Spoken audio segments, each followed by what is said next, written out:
मुस्लिम league Nawaz, peoples party और MQM ने मौलाना फजलुर रहमान का दावा मुस्तरद कर दिया। नून लीग ने कहा जनरल रिटायर्ड कमर बाजवा ने तहरीक अदम एतमाद वापस लेने का मशवरा दिया। मौलाना फजलुर रहमान ने मशवरे की मुखालिफत की और तहरीक अदम एतमाद पर इसरार किया। पीपल्स पार्टी ने कहा अदम एतमाद का ज्यादा फायदा मौलाना को हुआ। गवर्नरशिप, डिप्टी स्पीकर और 4 वजारतें मिली। मौलाना कौम को बताएं किसके कहने पर धरना दिया और फिर खत्म किया। उन्होंने जितनी करप्शन की अवाम ने वोट से जवाब दे दिया।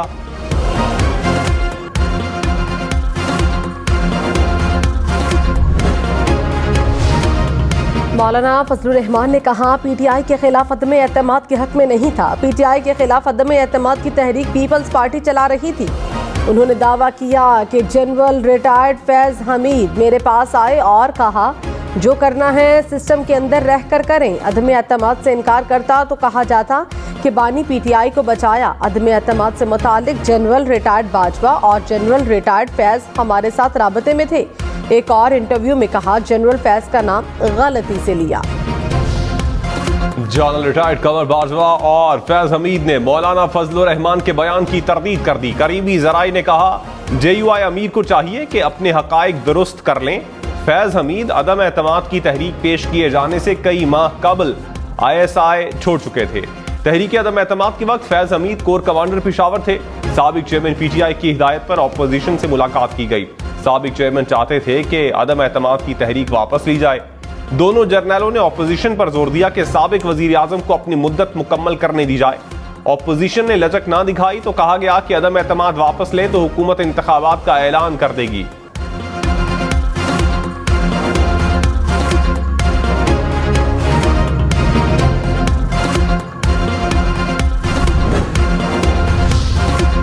GDA का मुबैना धांधली के खिलाफ हैदराबाद में एहतजाज। पीर साहब पगारा ने कहा सिर्फ फौज ही विफाक की अलामत है। फौज ना होती तो हमारे हालात फलस्तीन और गजा जैसे होते। मेरी नज़र में साबिक चेयरमैन PTI चोर नहीं, अगर वो चोर हैं तो हम सब चोर हैं जो खिचड़ी बन गई है। अगली हुकूमत 8-10 माह से ज़्यादा नहीं चलेगी। इलेक्शन में जीतने और हारने वाले सब परेशान हैं।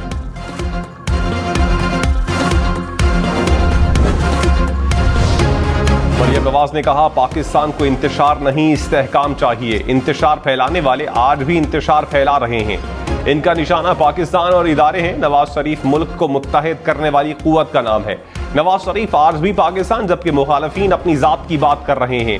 पंजाब की आवाम ने मैंडेट दिया, इनकी खिदमत का हक अदा करेंगे। पाकिस्तान बचाने के लिए लाख बार भी सियासी मफाद कुर्बान करना पड़ा तो करेंगे। हमारे लिए इक़्तिदार नहीं मुल्क और आवाम की खिदमत अहम है। तहरीक इंसाफ का इंतखाबात में धांधली का इल्जाम। कहा इंतखाबात में हमसे 85 सीटें छीनी गईं।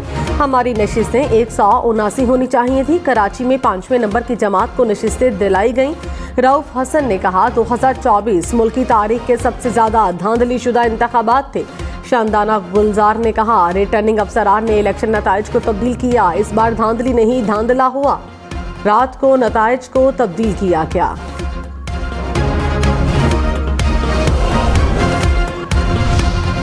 मुस्लिम लीग नून का तहरीक इंसाफ पर जाली फॉर्म 45 बनाने का इल्जाम। मरियम औरंगजेब ने कहा जाली फॉर्म 45 फैलाए गए। जहां ये जीत गए वहां ठीक, जहां हार गए वहां धांधली हुई।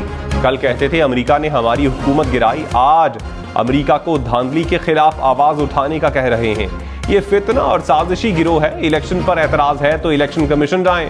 खैबर पख्तूनख्वा को ढाका बनाने के बयानात दिए जा रहे हैं। 9 मई का तमाशा नाकाम हो गया तो नया ड्रामा रचाया जा रहा है।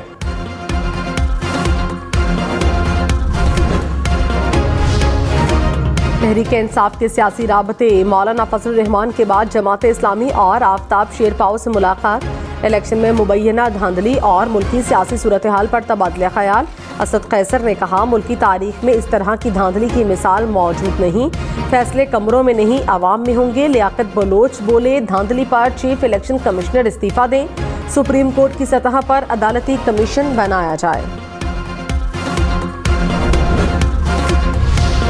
हुकूमत साजी के लिए जोड़ तोड़। PTI का नून लीग और पीपल्स पार्टी के साथ पावर शेयरिंग से इनकार। मुस्लिम लीग नून और पीपल्स पार्टी की आज होने वाली मीटिंग मनसूख। नवाज लीग की पीपल्स पार्टी को काबीना में शामिल करने की कोशिशें। पीपल्स पार्टी वजीर आजम के लिए नून लीग के उम्मीदवार की हिमायत और काबीना का हिस्सा न बनने के मौक़िफ़ पर कायम।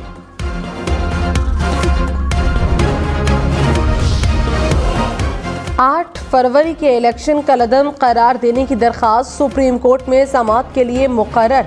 चीफ जस्टिस काजी फाजीसा की सरबराही में 3 रुकनी बेंच 19 फरवरी को समाअत करेगा। अदालत की जानिब से दरख्वास्त गुजार को नोटिस जारी।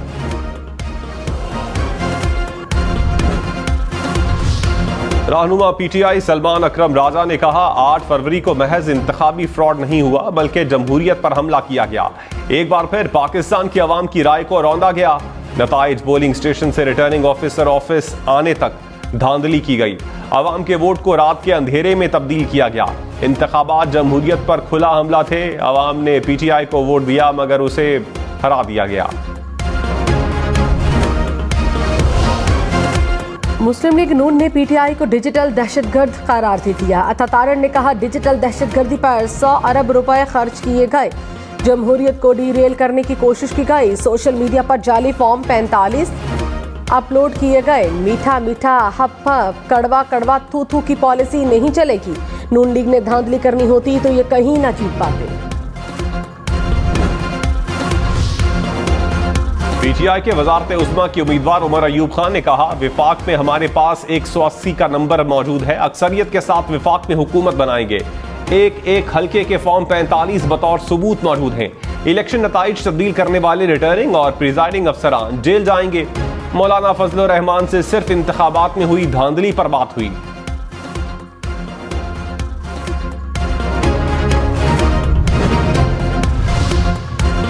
रहनुमा नून लीग ख्वाजा साद रफीक ने कहा विफाक में हुकूमत साजी के लिए पीटीआई आसिफ जरदारी के पास जाकर यू टर्न लेगी।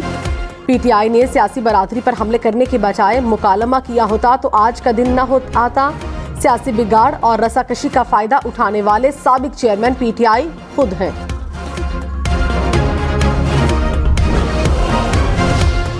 रहनुमा नून लीग मलिक अहमद खान ने कहा मौलाना फजलुर रहमान साबित करें कि ये बातें कहां हुई। आपने तो कहा था कि तहरीक अदम एतमाद से क्यों मना किया जा रहा है। बयान से तमाम जमातों की तौहीन की गई। मौलाना ने अपनी तकारीर में कई बार पीटीआई को मुल्क दुश्मन करार दिया। क्या ये सब तकारीर भुलाई जा सकती हैं?